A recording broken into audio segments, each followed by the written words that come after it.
Muito bem, a gente, nós vamos voltando aqui para o estúdio agora para falar com a Jane Souza no nosso Papo Cabeça, depois desse papo super cabeça com o Sérgio Bezildo e com a Patrícia Cardoso. Nós estivemos falando agora, Jane, não sei se você conseguiu acompanhar, sobre a PEC 32 e com o presidente do Sindicato dos Funcionários do Banco Central, o Sérgio Bezildo, e com a candidata a deputada federal, a Patrícia Cardoso.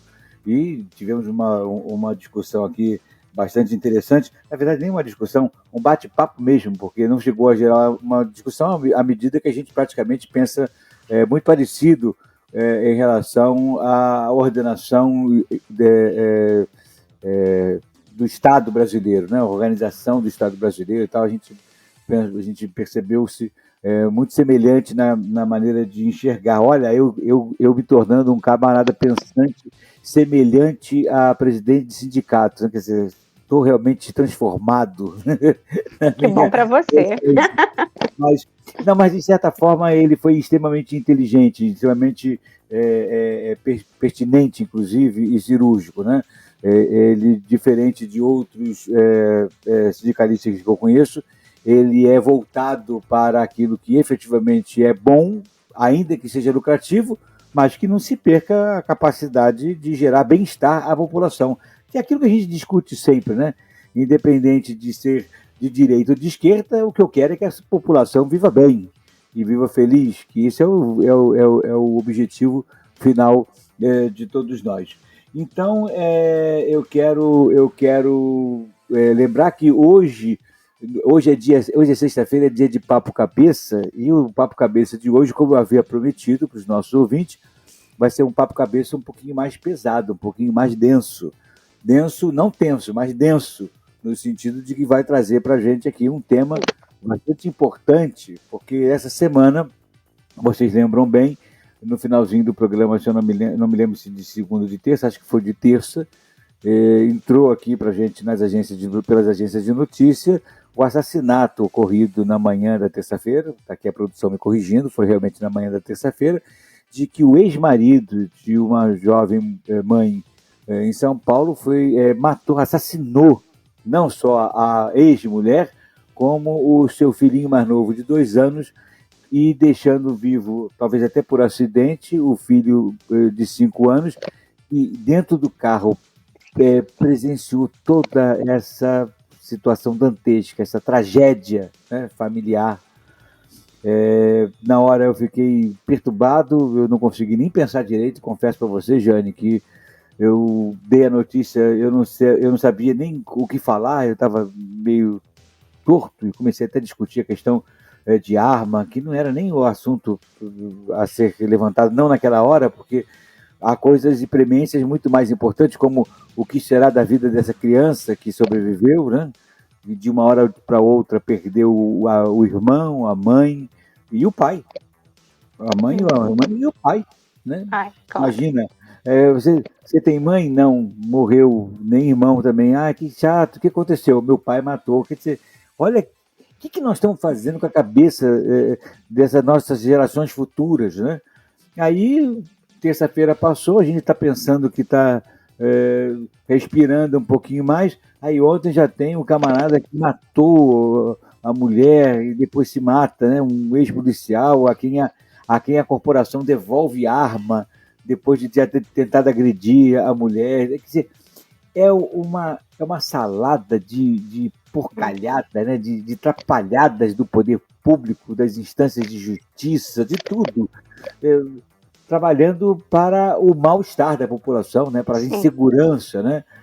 E depois ainda tem o caso, que não é o caso da gente discutir hoje, mas eu só mostrando como a gente está vivendo uma barbárie do padrasto que batia na criança, escondeu a mulher, manteve a mulher em cárcere privado. Em cárcere privado, também a violentou, enfim, por diversas vezes. Por conta da mulher, não necessariamente por causa da criança, mas tudo isso faz parte de um estado de barbárie que tem tomado conta da sociedade brasileira, essa sociedade que sempre foi entendida e conhecida como uma sociedade constituída de pessoas amáveis, de pessoas cordatas, de pessoas delicadas e boa praça, e que eu estou me assustando, porque, de certa forma, essa camaradagem está sumindo.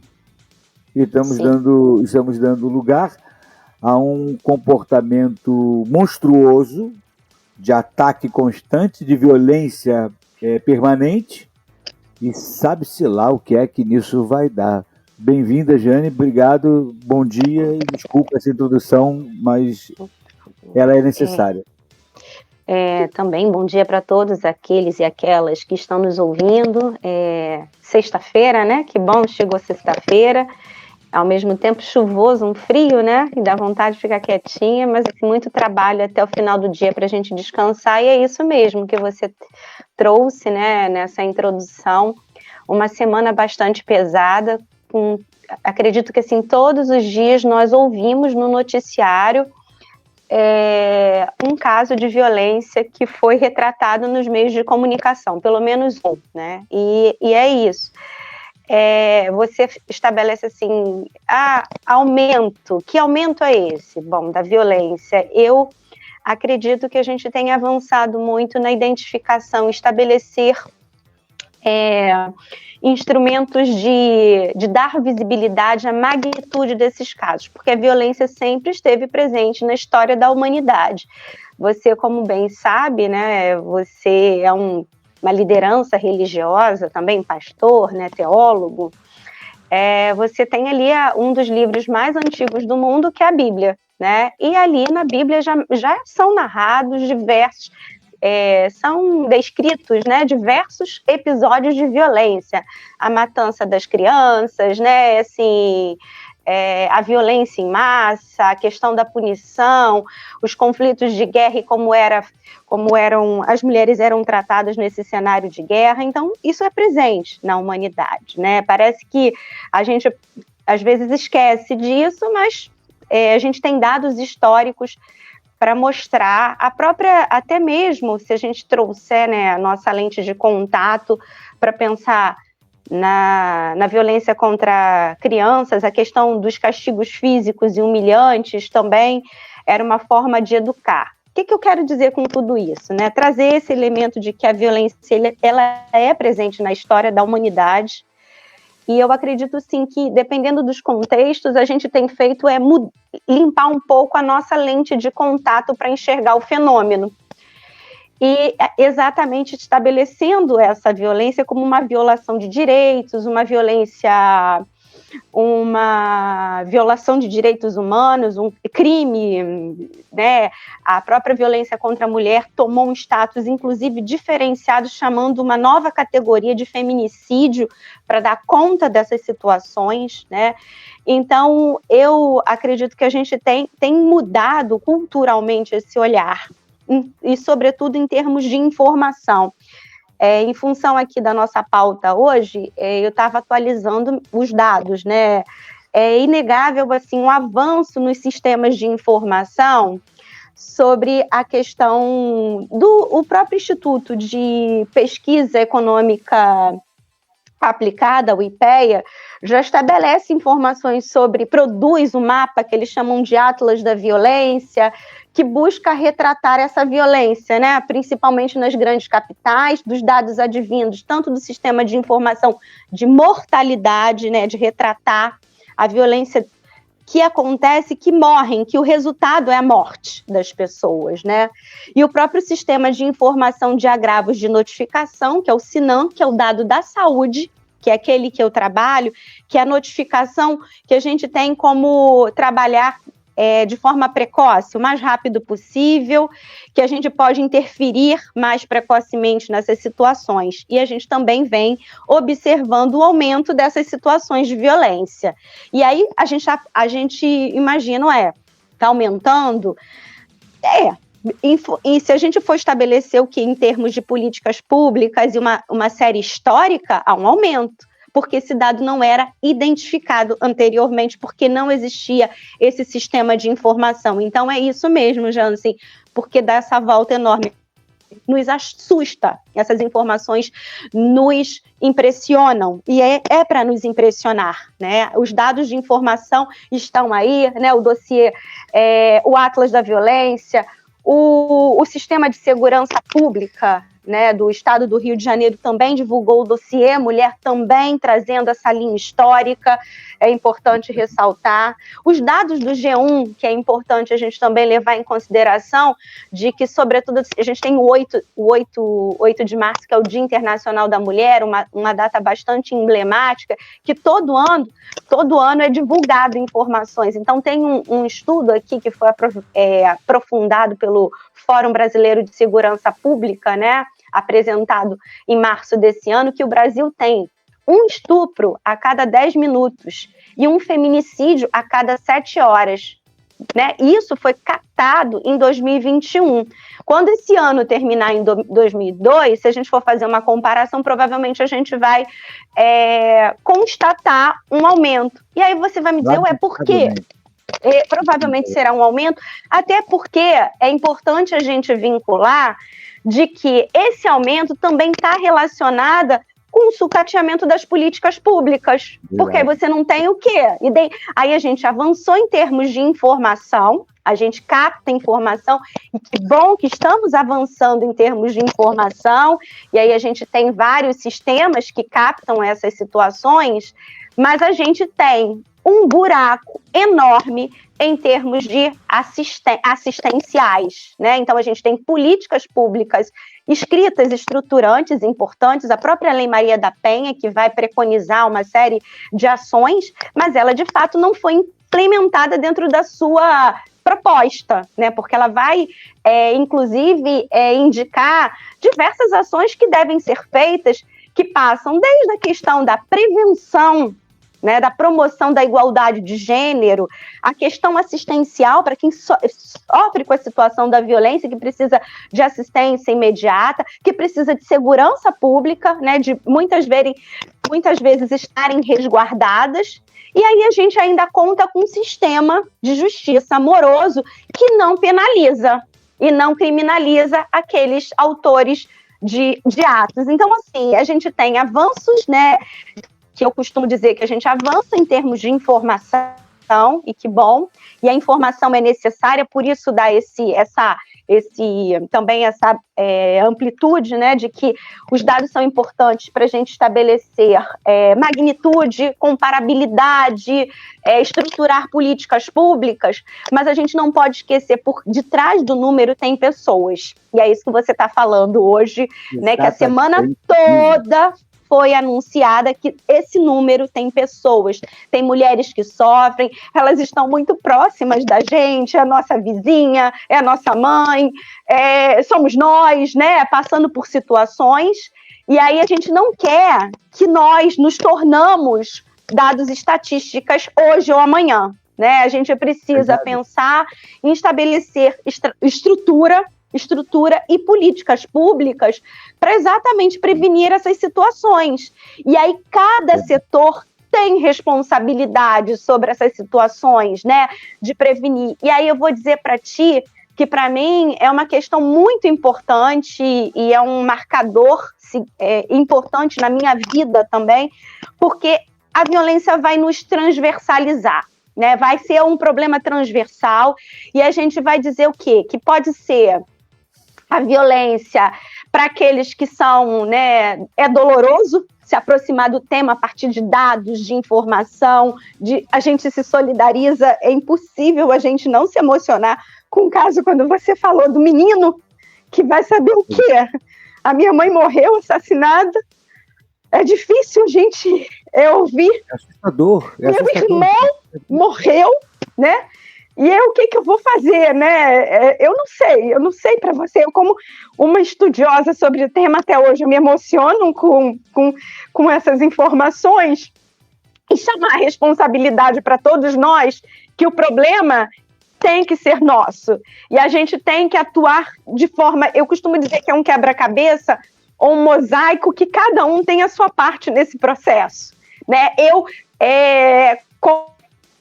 porque eu sempre chamo responsabilidade para mim, eu como assistente social, atuando no meu cotidiano, numa prática, num hospital ou numa unidade básica, eu estou fazendo sala de experiência, sala de espera, conversando com as mulheres sobre esse problema e identificando precocemente essas situações, porque eu estou retratando situações que, quando ela escuta, ela está se identificando que essa história é minha também e que eu preciso de ajuda. Quando uma colega está fazendo um cadastro, como agora a gente está assistindo, hoje mesmo passou no reportagem, as filas enormes que acumularam nos CRAs, nos CREAs, por conta do cadastro do CAD único, e ali é uma oportunidade incrível de aproveitar essas pessoas, essas mulheres que estão nas filas, aguardando atendimento, para ventilar essas informações.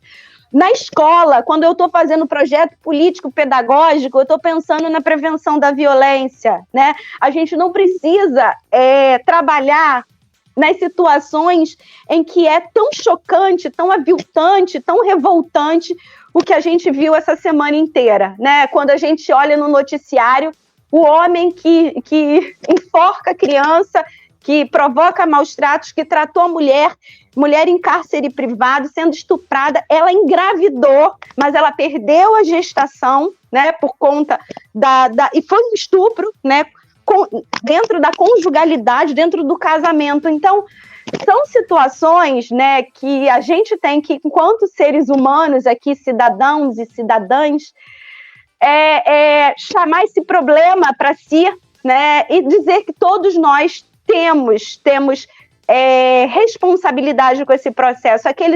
Alguns são chamados mais de forma imediata, porque quando eu faço escolha pela profissão como assistente social, trabalhando com as expressões da violência, com a questão social, a violência é uma das expressões da questão social. Então, eu sou chamada de cara para atuar sobre isso. Mas outras áreas também são chamadas, profissionais de saúde, médicos, enfermeiros, assistentes. Quando a gente faz o apelo que a violência é um problema de saúde pública, a gente está chamando ali a saúde para atuar, mas ela não está ali para atuar como a justiça. Não, a justiça cabe a ela trabalhar disponibilizar o aparato de criminalização e justiça. A polícia tem um apelo diferente, a saúde vai cuidar, vai acolher essa mulher, vai cuidar dos machucados, né?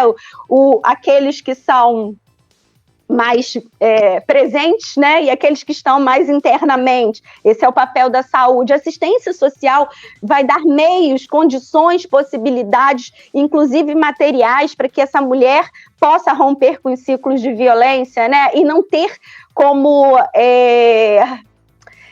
justificar a permanência e manutenção de um relacionamento abusivo por dependência econômica. Então, assim, é importante a gente entender que cada um tem a sua responsabilidade nessa frente.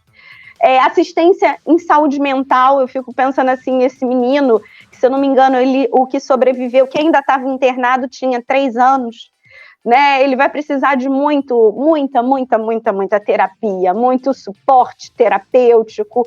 E aí, esse menino é um de milhares de outros casos que a gente está vendo aqui, porque os dados mostram que o Brasil teve um estupro a cada 10 minutos e um feminicídio a cada 7 horas em 2021.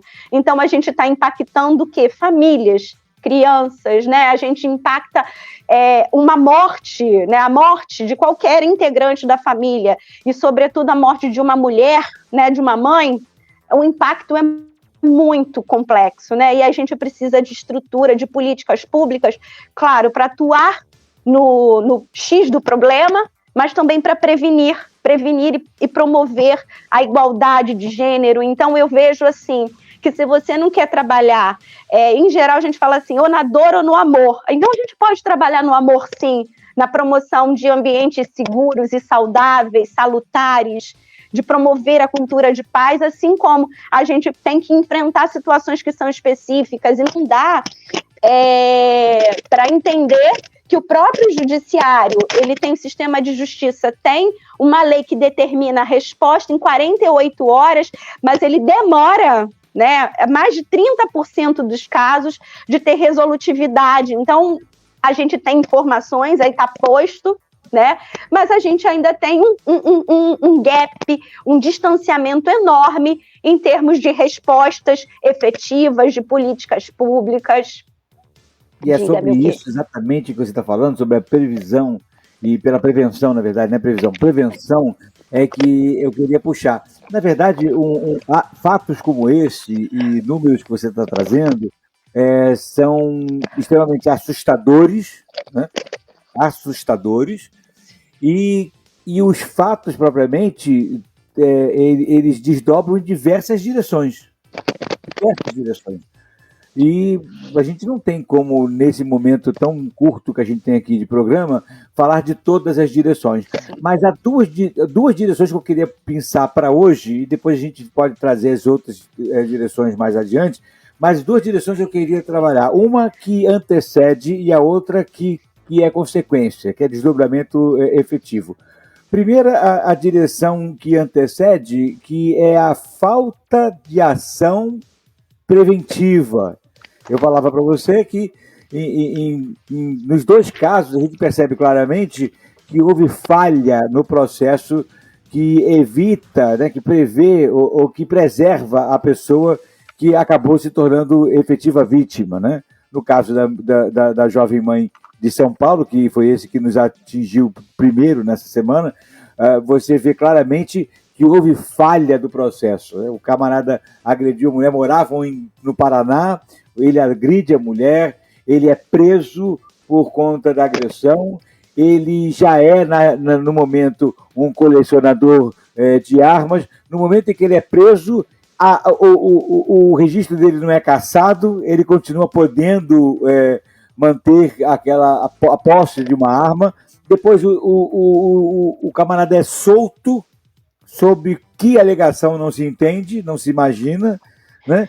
E aí depois ele é capaz de ir atrás dela para cometer efetivamente o assassinato. Quer dizer, era uma tragédia anunciada que poderia ter sido evitada se o processo tivesse sido tramitado de maneira justa e coerente, né?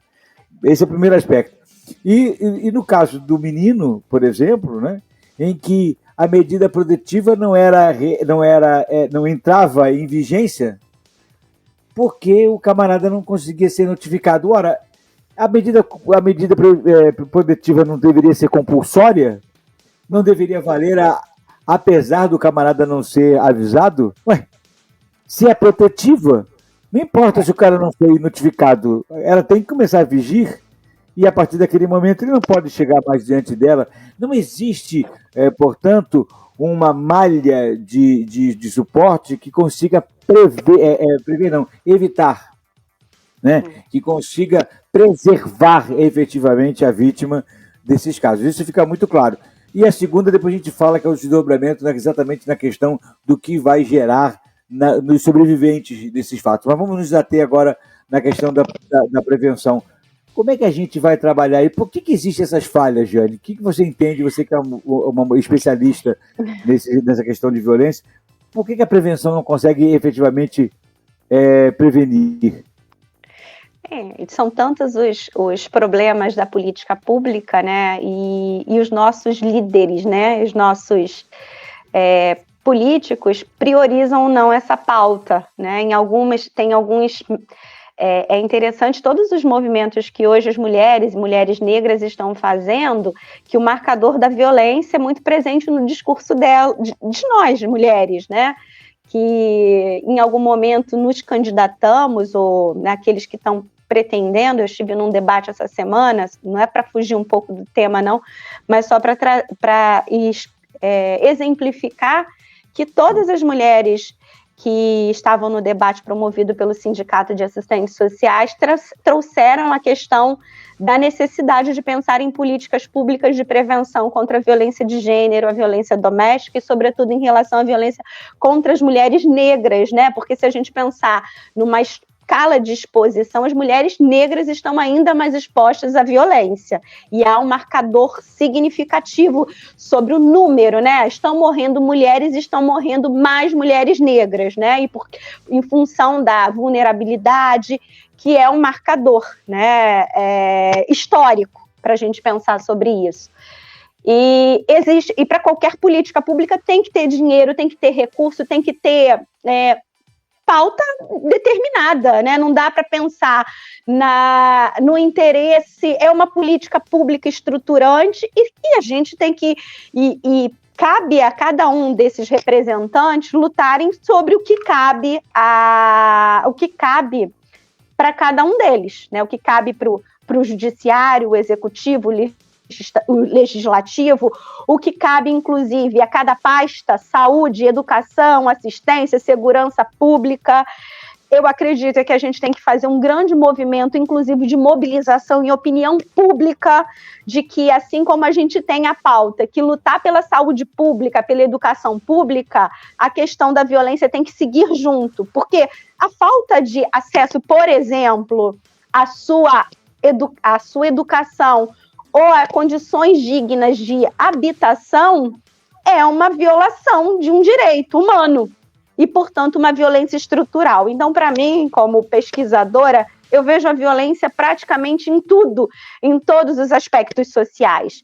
Mas eu acredito que, como a minha formação é diferenciada, a gente precisa garantir essa formação e essa pauta diferenciada. Existe, inclusive, Jansen, eu tenho quase certeza que a maioria das pessoas desconhecem a Política Nacional de Redução da Morbimortalidade por Acidentes e Violências. Essa política, ela é de 2001 e ela marca definitivamente a pauta da violência na agenda pública. Mas a maioria das pessoas desconhecem essa política pública, né? Então, assim, como que você quer falar de uma questão que é tão premente, tão necessária? Existem políticas públicas estruturantes e por que a gente não garante recurso financeiro para ela, né? É importante entender também que isso é uma questão que é histórica no nosso país, é que parece que os fenômenos e os problemas sociais, eles são descolados da macropolítica, da estrutura. E ela está presente, né? Ela é estruturante. Então, é importante que a gente pense sobre isso para a gente poder estabelecer orçamento público para essas situações, né? Porque ela está aí presente, assim como a gente tem que falar da violência também é uma grande preocupação e a gente precisa resolver isso, né? Porque aí para cada problema é uma solução diferenciada. Você quer... eu queria falar, porque eu queria voltar à questão, não voltar, mas tocar num detalhe da questão da prevenção que me parece importante a gente pontuar, porque você está falando sobre a falta de verba e de orientação para essa política, que acho perfeita a sua fala. Mas há um detalhe que a gente precisa começar a pontuar e não passar mais por cima como a gente tem passado. Começar a pontuar e chamar a responsabilidade também, no caso, que é o agente público que deveria ter agido no momento e não agiu. Por exemplo, que justiça é essa que devolve à sociedade um camarada que tentou matar a mulher? Sim, sim. Que processo é esse que não consegue disparar para outros segmentos dentro da própria complexidade do fato? Por exemplo, a questão de que aquele camarada precisava ter o seu registro, arma, caçado, já que ele tentou matar alguém. Né? Porque isso é verdade, que para obter uma arma, mesmo como colecionador, o camarada tem que ter um registro que afira a sua acuidade mental, ele precisa ter acuidade mental para ter posse de uma arma. A partir do momento que ele se enquadra como um homicida, né, que tentou matar uma pessoa, esse registro tem que estar cassado. Sim. Então caçar o registro dele, manter o camarada preso. E tal. Aí, bom, a justiça vai e afrouxa o cara, devolve o cara à sociedade, um cara que tentou matar a própria mulher. e deixa com que ele mantenha o acesso à arma. Claro, e eu quero deixar claro aqui que é verdade, que um camarada nessa índole, ele vai ter arma de qualquer jeito, que ele vai arrumar uma, porque ele quer matar. Mas é claro que também a facilidade do fato de que ele já tem uma, e não é só uma arminha, ele tinha uma carabina, isso vai fazer com que ele potencialize o poder violento dele. E ainda, nessa mesma questão do agente público, por que há tanta morosidade, e aí não é o processo, só é o agente público indolente, que foi relapso, que não foi diligente em cumprir efetivamente o seu papel para evitar que a mulher tivesse a possibilidade de ser novamente violentada por aquele camarada que batia na criança. Já estou falando do outro caso. Quer dizer, também há uma devícia do agente responsável por isso. Que precisava responsabilizar essa gente também. O que eu acho interessante é como você iniciou o programa já falando assim, gente, com 40 minutos, 50 minutos é impossível aprofundar, né? Trazer elementos de aprofundamento de tudo que uma situação exemplo necessita, né? E você chama, é importante, que eu não quero me perder, essa questão dos dados, né? Que você fala de divulgação chamar a responsabilidade em termos de prevenção. Na minha tese de doutorado, eu fiz uma comparação dos dispositivos americanos e brasileiros, porque que nos Estados Unidos, uma pessoa que comete um ato, uma violação, é revelado. Você não tem esse segredo de justiça. Então, você sabe, né? Você vê o vídeo que aconteceu com o ator José Dumont. Ele foi denunciado, ele foi pego, entraram, confiscaram, viram que tinha no computador dele dados de pedofilia, tanto no celular dele, e aí o que é? Ele é uma pessoa pública. Ele acabou com a vida, né? Pensando em termos de sobrevivência, porque ele é um ator, a exposição dele causou corte de trabalho, né? Ele está preso, essas questões todas. O que deveria acontecer é a divulgação desses dados, né? Exatamente para não proteger esse provável autor de violência, né? Mas aqui a gente ainda permanece esse sigilo que prejudica, né?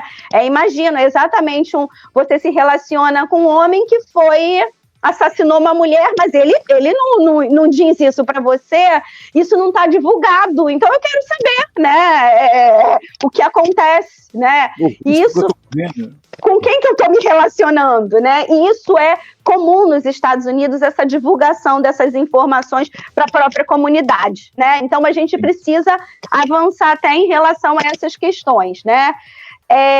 Um tema, quando eu falo que é um tema complexo, é porque é interessantíssimo. A gente vai da política pública às questões relacionais, subjetivas, e relação dialética, é uma via de mão dupla, porque eu vou e volto, né? A gente está falando do caso, que é uma política, que é um problema social, né? Uma questão social, a violência de gênero, e aí como é que o Estado tem que cuidar tem que se comprometer em enfrentar a situação, e a gente também tem que agir na micropolítica, e aí tem falhas nos dois âmbitos, na macropolítica e na micropolítica, nas relações cotidianas, né? Então a gente está falhando em tudo. Está falhando no micro cotidiano e está falando na macropolítica. E olha, o Alexandre Galvão, meu querido amigo Alexandre Galvão, que está aqui nos ouvindo, ele diz o seguinte: a justiça procura brechas sempre na lei para favorecer o infrator. Sim. É uma coisa impressionante. A justiça funciona quase que favorável ao infrator em determinadas questões, e nessa questão me parece que ela é primorosa nisso. Sim, porque se vê com condescendência, né? Quase que acolhendo como coitadinho o camarada que bate na mulher, que mata a mulher, que ameaça a mulher, que ameaça a criança. Que história é essa de haver sempre condescendência com esse tipo de infrator? Isso. Não é condescendência, deveria ser considerado crime hediondo.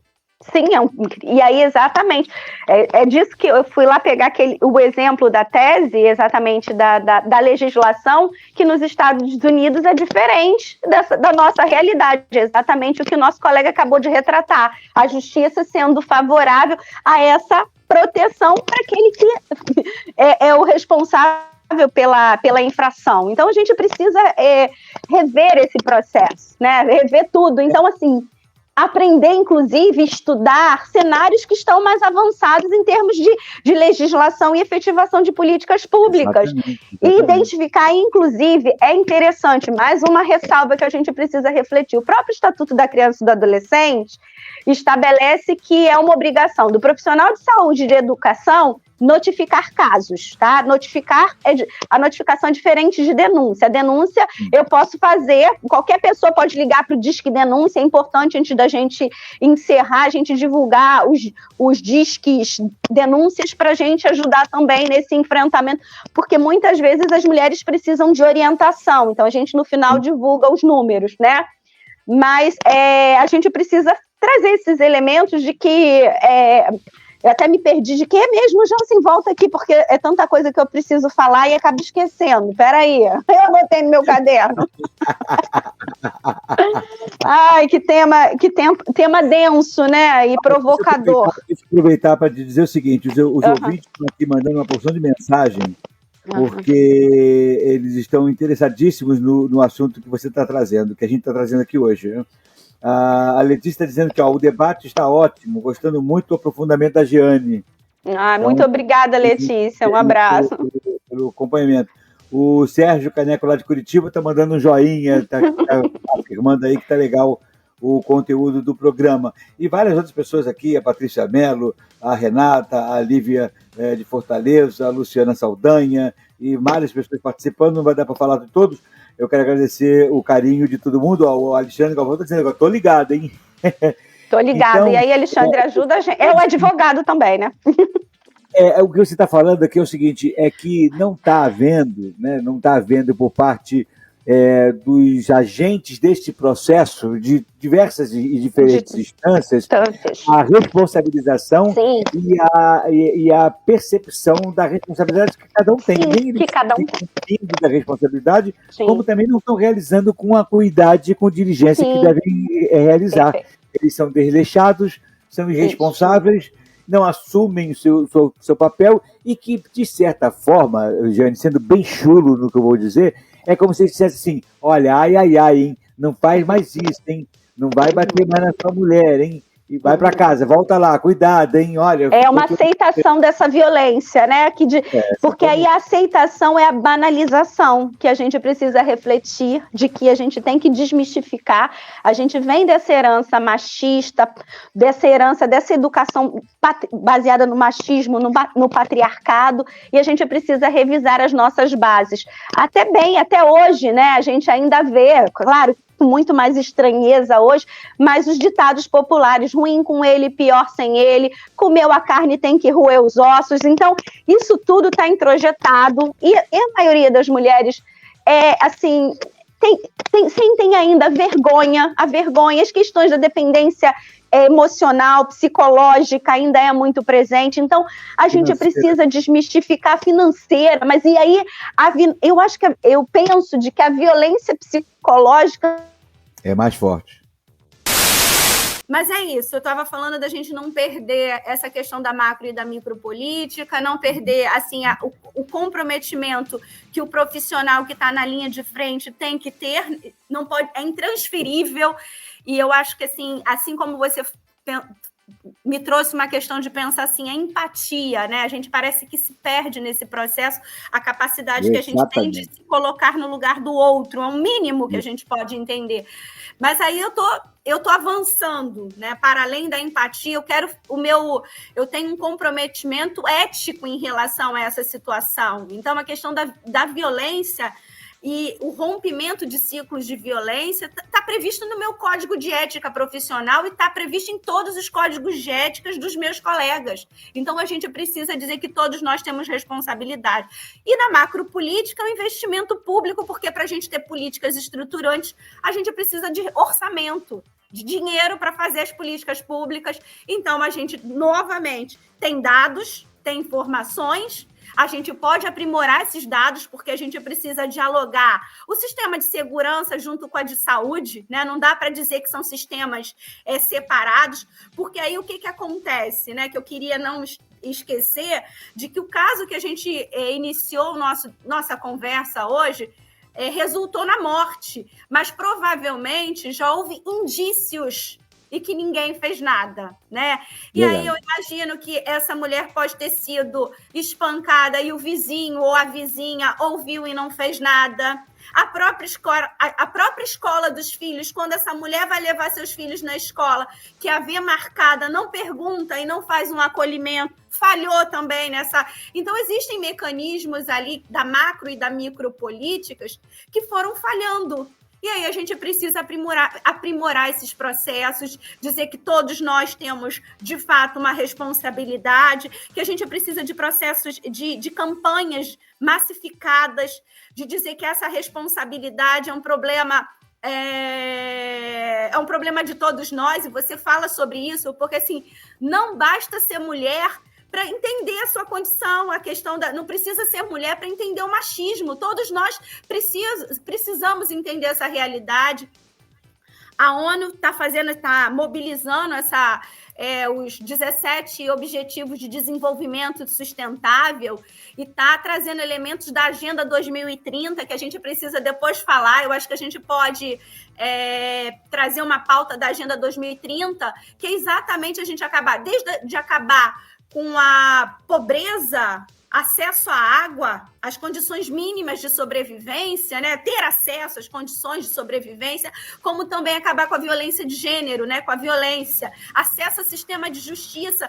Então, a gente está precisando aí de refletir sobre uma série, e a porquê também a minha essa fala, né, empolgada e comprometida, porque eu vejo aqui no trabalho seu diário esse comprometimento social enorme que cada um de nós precisamos desenvolver, mobilizar, fomentar, para que essa voz se junte e tenha eco, possa ecoar, né? Então, eu acho que é importante a gente trazer esse recurso aí das rádios, a multiplicação das rádios comunitárias. Eu acho que a gente tem que lançar mão disso, sabe, Jansen?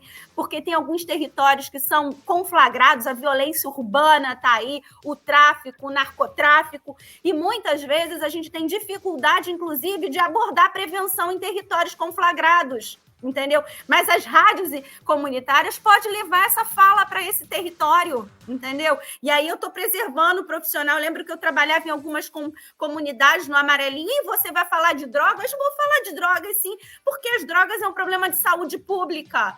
E aí eu vou falar em termos gerais, né, genéricos, e aí quem tiver interesse vai falar comigo no privado e a gente vai pensar em possibilidades de rotas, de fugas, de rotas de saída.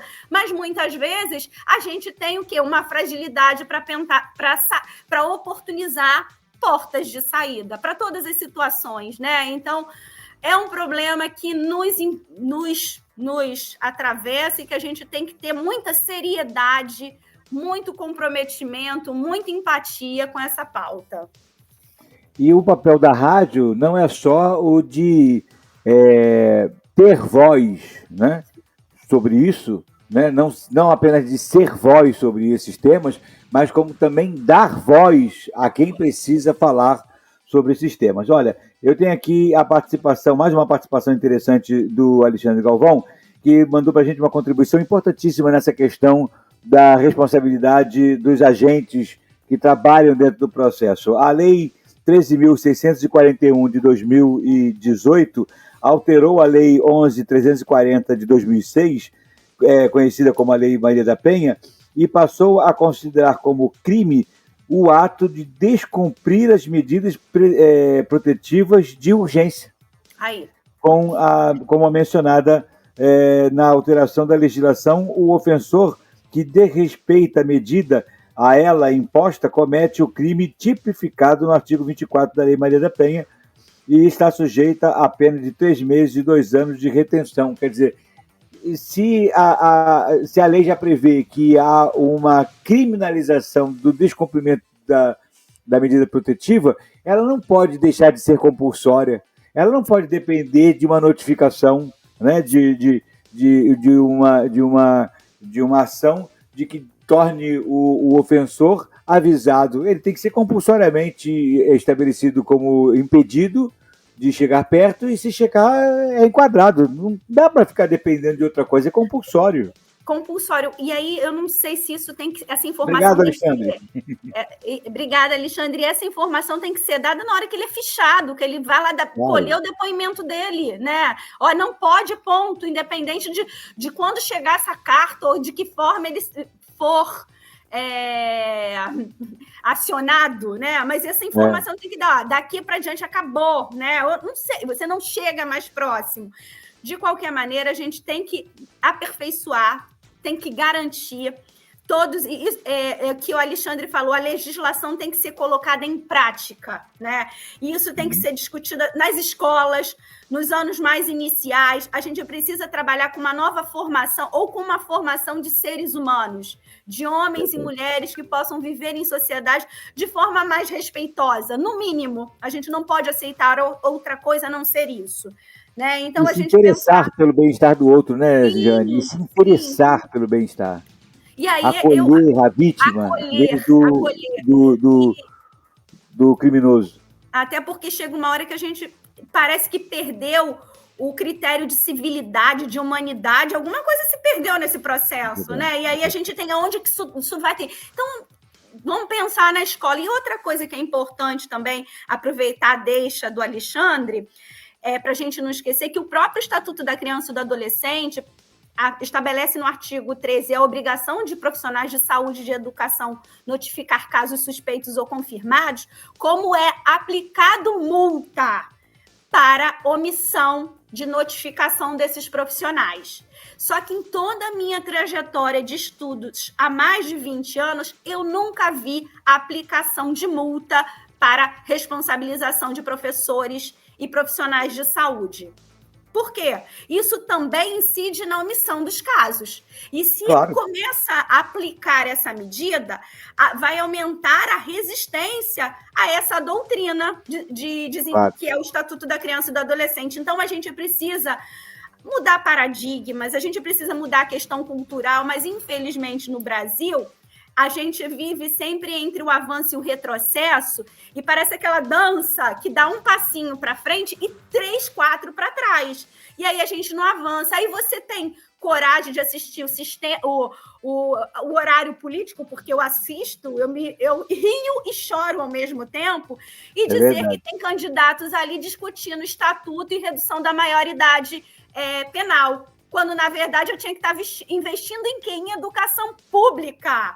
A gente tem que trabalhar com educação pública gratuita, de qualidade, nos anos iniciais. É ali que a gente vai trabalhar todas essas questões que a gente tem apontado aqui. São as nossas formações, o nosso exercício de cidadania, nossos direitos e deveres como homens e mulheres dessa sociedade. Então, assim, a gente tem que discutir a Constituição Federal, o nosso Tratado Universal, o Estatuto, as legislações, e a gente, desde pequeno, exercitar essa capacidade, né? Exercitar esse direito de cidadania. Então, são muitas as questões, né, que a gente precisa refletir. Eu queria também aproveitar, Jansen, porque daqui a pouco é o nosso final, já está se aproximando para a nossa... E, assim, temos 3 minutos. 3 minutos, né? Então, assim, para quem, né, tiver nos ouvindo, que está passando por uma situação, existem canais de comunicação para pedir ajuda. Você tem o 190, que é o da Polícia Militar, né? Tem 180, que é o Disque 180, o Disque 180, que é do governo federal, que é para apurar denúncias e orientações. Então, se você ainda tem dificuldade, quer compartilhar, não tem com quem conversar, ainda está nessa condição, muitas vezes não consegue. Eu sei que ter acesso a às vezes há um telefone, é complicado, mas a gente tem que entender que assim, existiam diversas alternativas que foram estabelecidas, sobretudo no período do isolamento, de que as farmácias estavam com algum tipo de ajuda, supermercado. Então, é isso que a gente está falando, Jansen. Esse tema tem que ser presente em todos os âmbitos da sociedade. Verdade. Público e privado tem que trabalhar junto. Não tem que achar que isso é só uma questão de política pública e que é só do Estado, não. É do Estado, é intransferível, mas ele tem que fazer em colaboração, em apoio, em parceria com o segundo setor, que são as empresas. Então, as empresas, sobretudo as mulheres que passam muito tempo, que vão ao salão de beleza, né? Às vezes é a única... Vai fazer uma unha, vai cortar o cabelo, vai fazer... Ou a mulher que está trabalhando, né?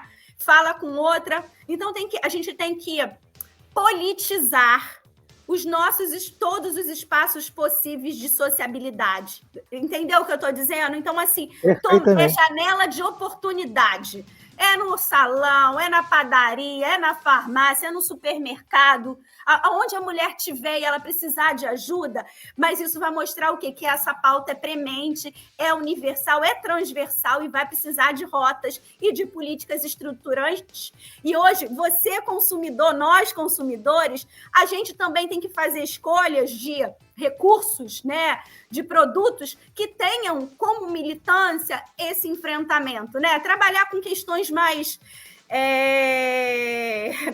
onde dói o bolso para o segundo setor, para as empresas. Então, já que perceber isso como também janela de oportunidade, fazer a sua parte, o que lhe cabe nesse latifúndio. E eu acredito que só dessa forma, como um grande apelo, uma grande campanha de sociedade e cobrando e cumprindo penalidades, não só, né, botando cumprir as penalidades, os processos que tem, né, de justiça, e para a omissão também daqueles agentes que não fizeram o seu dever correto no exercício da sua função. Então, a gente precisa... É o que mais tem me assustado também, né? Junto com os casos, me assusta a maneira desleixada e omissa com que o poder público não age na hora que tem que agir, para depois ficar tentando trancar a porta que já foi arrombada. Sim, a violência institucional é cometida pelos agentes. Então, a gente precisa falar sobre isso, né? E aí, só para a gente... Outra coisa, a gente tem que falar também do Disque Denúncia aqui no estado do Rio de Janeiro. Sim, é o 2253-1177, né? A gente precisa falar também da ouvidoria do Ministério Público do Rio de Janeiro, né? Que é o Disque 127, né?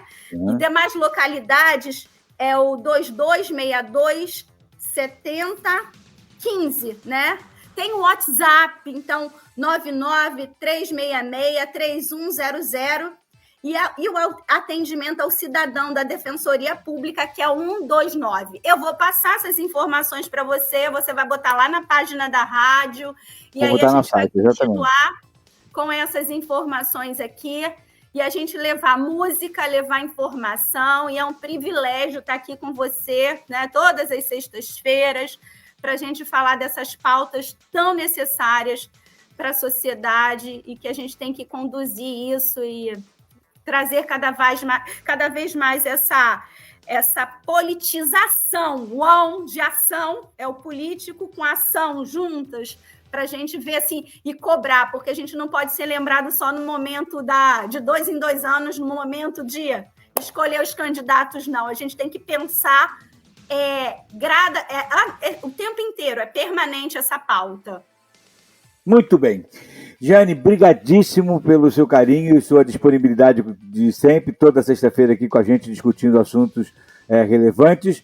A gente vai voltar semana que vem ainda falando agora sobre os desdobramentos, né, as questões sociais que isso vai trazer para quem sobrevive a esses atos de violência, para quem consegue persistir e que a gente sabe que vai levar para adiante, para toda a vida, sequelas graves na alma, às vezes também no corpo, mas com certeza, inevitavelmente, na alma, e que vai trazer tanta tristeza ou até dificuldades na frente para se relacionar com pessoas, para viver a sua vida em sociedade.